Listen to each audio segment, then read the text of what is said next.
Chapter 1. Eyes in the Rain. The rain poured down suddenly, as if the sky had burst open after days of holding its breath. The corrugated metal roof groaned under each torrent, creating a chaotic symphony of nature. The students in the classroom were used to the October afternoon showers. But today, what brought them to silence was not the sound of the rain. Rather, it was a single silent image in the schoolyard.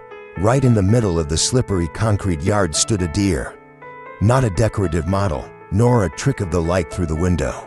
It was a real deer, its fur a dark earthy brown, soaked by the rain, standing motionless like a stone statue. Its legs trembled slightly, but its gaze did not waver. The deer's eyes were fixed on classroom 4, Mr. Thomas's class. At first, the students thought someone was filming a prank. A few whispered. One raised a phone to take a picture. But then the entire class froze when the classroom door creaked, squeak, from a draft. Mr. Thomas stepped to the window, peered outside, and in that moment, time seemed to stand still. He could not believe what he saw. The rain continued to pour. Water cascaded from the tiled roof onto the courtyard, forming large, mottled puddles. The wind howled through the corridor, bringing cold that snug into every corner. Yet amid all that chaos, the deer remained, unflinching, unyielding, just staring, its jet black eyes deep and intense, conveying something beyond words. For an instant, the entire class was suspended in unnatural silence. No lecturing, no rustling of paper, not even breathing, only the rain, the wind, and the gaze of a creature out of place in the schoolyard. One student whispered, "Who is it looking at?" Another answered, voice shaking, Is it waiting for someone?" But no one could answer the most important question. Why did a wild deer appear here? In a crowded schoolyard, in the midst of the cold rain? And why did that gaze seem to carry a message? Mr. Thomas stayed frozen, his eyes reflecting the turmoil inside. After decades as a teacher, he had seen many strange things. Students fighting at recess, bats flying into classrooms during evening study sessions, even a lightning bolt striking the ancient tree behind the school. But never, not once in his life, had he encountered a moment as surreal as this. A wild deer, in the schoolyard, in the rain, staring straight at him. He stepped out of the classroom. His shoes were submerged in water after only a few steps. Rain pelted his shoulders and face, soaking his already worn shirt. With each step toward the deer, his heart pounded faster, not from fear, but from something awakening inside, a buried memory long forgotten. The deer did not move. It only tilted its head. As if waiting, a gust of wind rushed past, carrying a few yellow leaves and the scent of damp earth. In that instant, Mr. Thomas remembered a similar afternoon years ago. Rain, wind, and a haunting gaze, the gaze of his wife, whom he had lost in an accident. On a similarly cold, rainy day, his chest tightened. He froze, only a few feet from the deer. Its gaze was no longer wild curiosity but something almost familiar, as if it had known him, had seen him, had witnessed something he had tried so hard to forget. "It cannot be," he murmured, his eyes never leaving the creature. Suddenly, a lightning bolt tore across the sky, illuminating the schoolyard in a flash. Immediately, thunder rolled, making several students scream inside. In that brief flash, Mr. Thomas noticed something dangling around the deer's neck, a piece of cloth, wet, old, torn, but the color he recognized instantly, deep crimson, with faded white patterns. That was it, a fragment of the scarf his wife used to wear. A chill ran from the nape of his neck down to his spine. He couldn't move, his eyes burned, not from the rain. Startled by the bell signaling class change, the deer turned on a heel and vanished toward the cluster of bushes by the edge of the forest. Mr. Thomas stood there, lungs rattling, heart pounding. That red piece of cloth clung to him like an unsent message. The rain still fell, but inside him, a storm was just beginning. Chapter 2. Carriers of Memory. The next morning, last night's rain was only evident in the scattered puddles across the yard and the damp, mossy air. Everything at school had seemingly returned to normal. Students chatting, chalk scratching on boards, the supervisor's footsteps echoing like a clock's tick. But for Mr. Thomas, only one order remained, relentless confusion inside him. He spent the entire recess walking around the schoolyard, stopping exactly where the deer had stood. There was no clear trace. The concrete retained no footprints, and the rain had washed everything away. Yet the faint scent drifting from the forest made him close his eyes. That crimson fabric piece, there was no mistake. His wife, Clara, had loved that scarf, a simple handmade birthday gift, worn by her until she could wear nothing else. She wore it on cold afternoons when they strolled by the lake. And on that fateful trip, the one in which only he survived, the accident had sliced through his life like a blade. Their car flipped on a rainy mountain pass and burst into flames. He was thrown from the seat, unconscious for hours in the forest. When he awoke, Clara was gone. No one was there, just ashes, smoke, and an unfillable void. The police concluded she had died. No body was found, but there was enough evidence. The case closed like a hurriedly folded chapter, and he continued on like a ghost. Yet yesterday, the image of that deer and the piece of scarf shattered that locked door in his memory. He retold the story in the teacher's lounge, but received only shrugged shoulders and light laughter. Maybe just a coincidence. One colleague said, "Deer are common around here, and who knows about that scarf?" But he could not believe that.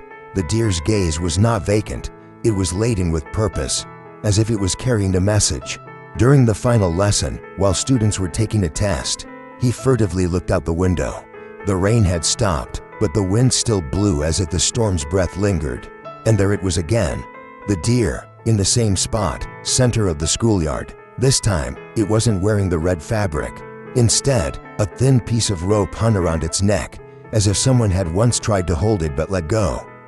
The deer stood for a long time, then turned and walked toward the forest. After a few steps, it stopped, turned back, and looked at him. That gaze, identical to the one Clara used when she wanted him to follow her. For some reason, he left the classroom, ignoring his students' surprised gazes. He crossed the yard and the back path to the woods, but when he reached the forest edge, the deer had disappeared. All that remained was a wooden button, lying in the damp grass. He picked it up, his heart leapt. That button, from the sweater Clara wore on the day of the accident. Dark wood, carved with a small leaf, chosen by him when he had the sweater made. He stood there, between the silence of nature and the distant school bell, feeling as if he had stepped into a different dimension, one where time bent around words left unspoken, stories left unfinished. He could not sleep that night. He rummaged through the old keepsake box, the one holding the scarf, the button, their wedding photo. He found the photo of Clara wearing the red scarf, standing next to an old college friend, Daniel. Daniel had gone with Clara on that fateful trip, a close friend, practically a brother. After the accident, Daniel vanished. His family said they couldn't contact him. The police had no leads. That night, Thomas sat by the window, holding the wooden button in his hand. Rain began again, pattering against the glass like the heartbeat of someone carrying secrets. He didn't know who, or from where, the deer was, nor how it came to bear these fragments of his past. But one thing he knew for certain, it did not appear randomly. It carried something, memories, clues, a truth yet untold. And he, the man who had chosen to forget, was now forced to confront them, because if those eyes returned once more, he knew he could not turn away. Chapter 3. Traces that cannot be ignored. In the days that followed, the deer did not vanish as Mr. Thomas had hoped or feared. It kept returning, steadily, like the ticking of a clock tapping at the unresolved obsession lingering in his heart. Each time it appeared, it did more than simply stand silently in the rain or beneath the pale sunlight. It left traces, bit by bit, layer by layer, as if someone were trying to rewrite a story that had been forgotten.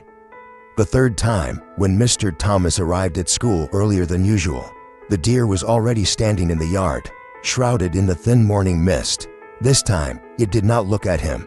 Instead, it turned its head toward the back of the school, then slowly began to walk, as if beckoning him. His heart raced. This time, he followed without hesitation. The path led him past the back of the school, through a section of fence that had collapsed, and into the edge of the forest. The trees were thicker than he remembered. It had been years since he had stepped foot into that area. Dry branches scratched at his sleeves, leaving tiny cuts, but he did not stop. In a clearing between two large oak trees, he saw it, a wet hoof print. clearly imprinted in the mulch-covered ground. But next to it was something even more startling, a human footprint, very small, just one step pressed into the damp earth, but enough to stop him cold. Someone had been here at the same time as the deer. He returned to class with mud-caked shoes and a mind tangled like a spider web. Students glanced at him, curious, asking questions, but he only shook his head. A few whispered among themselves, "Looks like Mr. Thomas is starting to lose it." Then one rainy night, a message arrived from Ellie, the brightest student in his class. Quiet and observant, "Mr. Thomas, I saw the deer, but that's not all." She explained that the previous night, as she passed the school with her mother, she saw a faint light inside the classroom.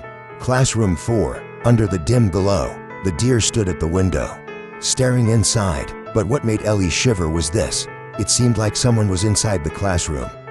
A shadowy figure, standing behind the curtain. The next morning, Mr. Thomas arrived even earlier than usual. And there, on the window ledge, exactly where Ellie had described, was something he never expected to see again. An old student notebook, hardcover, the title faded and the cover smudged by the rain. But when he opened it, he recognized the handwriting instantly. It was Clarice. He knew her pen strokes from the messy notes inside. "April, the trip. Daniel will handle preparations," called Thomas at 4 o'clock. His chest tightened painfully. Why was this notebook here? It had disappeared years ago. Or so he thought. And who brought it here? The deer? Or someone else? A person? That night, he could no longer endure the silence. He put on a raincoat, grabbed a flashlight, and returned to the forest. He walked deeper this time, guided by memory and a strange sense that someone was gently leading him. Step by step, and then, he found them. Small signs, a frayed rope hanging from a low branch, bits of torn cloth, and scraps of paper, their writing blurred by rain. Tangled in the grass, in a small patch of earth, there was something like a makeshift shelter, branches arranged into a lean-to, remnants of a campfire long since burned out. Someone had been here, recently, and maybe they still were. He returned feeling like he had just walked out of a dream. But the fear remained, not just because the past was stirring to life, but because something lay ahead, something he had never dared to uncover. The following week, he tried to bury his worry in work, in lesson plans and grading papers, but Ellie would not let it rest. One afternoon, she quietly approached him after class, holding a rough sketch. "I drew what I saw," she said, her voice trembling slightly. The drawing showed the deer standing next to the classroom window. But behind the curtain, inside the room, was a figure, long hair, slender frame, but no clear face. "I saw it standing there for minutes. Then it vanished." He took the drawing, his hands shaking, not from fear of the image, but from a nameless feeling, the same one he had when he first saw the deer's eyes in the rain. The tension reached its peak on a Friday afternoon. The sky was gloomy again, the rain soft but steady, and the deer returned once more. This time, it was not alone. Behind it, barely visible in the rain, was a human figure, moving slowly, as if hiding or watching. Mr. Thomas stood frozen inside the classroom. Most of the students had already left. Only a few remained, Ellie among them, and she, too, had seen the shadow. He bolted outside, slipping on the wet ground. The deer looked at him, its eyes urging. Then it turned and dashed toward the forest. The shadow vanished after it. Ellie ran out behind him, shouting, "Mr. Thomas, do not go alone." But he did not hear. He knew that this time, he had to go all the way. He had to know. He had to face it. He had to find the truth. Chapter 4. The Truth Revealed. Mr. Thomas ran after the deer through the rain-soaked forest, his feet sinking into the muddy ground. Branches whipped against his face and shoulders, leaving streaks of blood where they scratched. Behind him, Ellie tried to keep up, her shoes slipping on the slick stones, but she refused to turn back. She felt something, not just curiosity, but a strange connection to everything that was happening. The wind howled through the canopy, and rain fell like needles on the forest floor. The deer paused many times, each time turning its head to look back, its eyes asking silently, "Are you ready?" After nearly 30 minutes of weaving through the woods, they reached it, a small abandoned house. From a distance, it looked like a shadow wrapped in moss and mist. The wooden structure was decaying, One corner of the tin roof collapsed, the door slightly ajar. It seemed long uninhabited, but the sign said otherwise. Under the eaves were footprints, adult, barefoot, pressed clearly into the mud. Ellie clutched Mr. Thomas's sleeve and whispered, "Someone is inside." He nodded slowly, then gently pushed the door open. The hinges creaked like a moan, and inside, in the cold darkness, someone was curled against the wall. A man, soaked to the bone, wrapped in a torn tarp. Eyes shut, his face was gaunt, his beard thick, his skin pale from cold and hunger. Mr. Thomas froze, his heart pounding like a drum, because despite the years and hardship, the face was still one he could never forget.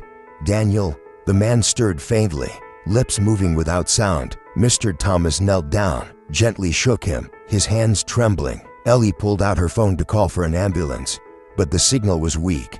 She had to step outside to get a connection. She did not cry, she moved quickly, like someone far older than her age. Daniel muttered something, barely audible. Mr. Thomas leaned closer, catching a few words between gasps. "I did not leave her. I went back, but too late." The rain still poured, and the wind roared through the trees. But inside that cabin, a long-hidden truth began to surface. Daniel had not died, he had not vanished, he had survived the accident, and had returned to the site, searching for Clara, but never found her. Gravely injured and mentally shattered, he had wandered the wilderness, surviving in isolation, haunted by guilt and grief. He had kept a few items from the crash, the notebook, the scarf, the wooden button, as ways to hold on to the memory of the one he had lost. And the deer, a wild creature he had once rescued as a wounded fawn, had stayed with him all that time, the one living being that never left him. The deer had become the bridge between Daniel and the world Mr. Thomas had tried to forget. It had led the way, it had brought the clues back. When the ambulance arrived, the paramedics took nearly 10 minutes to get Daniel onto the stretcher. His body was frail, his core temperature dangerously low, but his eyes, before they closed, sought up Mr. Thomas one last time. "Clara, I am sorry." Those were the last words he whispered before losing consciousness. Ellie stood beside Mr. Thomas, her hand gripping his tightly. "Do you believe now?" she asked softly. Mr. Thomas did not answer right away. His eyes turned toward the open door. Outside, the deer stood in the rain, just a few yards away, still, silent, like an ancient spirit bearing witness to human sorrow. Its gaze this time held no sadness, but a calm light, as if to say, "Everything you needed to know is now clear." As the ambulance drove away, the deer did not follow. It simply turned, stepped into the woods, and disappeared into the thick rain like a ghost. Without a sound, Mr. Thomas began to cry, not out of fear, not from regret, but because he felt like he had come back to life. A part of him had died with that crash, the part that loved, that trusted, that hoped, and now it had returned, carried by the eyes of a wild creature. He turned to Ellie and said gently, "Thank you. Because of you, I did not have to walk this path alone." She smiled, rain mixing with tears. Inside the old wooden house, a few things remained: a rough sketch of the deer and a woman laughing brightly, a piece of red scarf pinned to the wall like a talisman. And under the table, another notebook, this time Daniel's journal. In it, Mr. Thomas would read the full truth. But that is a story for another day. Chapter 5: The Final Gaze. The ambulance rolled slowly along the bumpy dirt road, its red lights blinking through the blurry curtain of rain. The siren remained silent, only the steady hum of the engine blended with the sound of rain falling on tin roofs and leaves. Inside the vehicle, Daniel lay under a thermal blanket, his face pale, but his heartbeat had stabilized. Mr. Thomas stood motionless in the middle of the yard, his arms hanging by his sides, hair and shirt soaked to the bone. Ellie stood next to him, holding onto his arm. Both of them stood frozen, as if time had slowed its rhythm.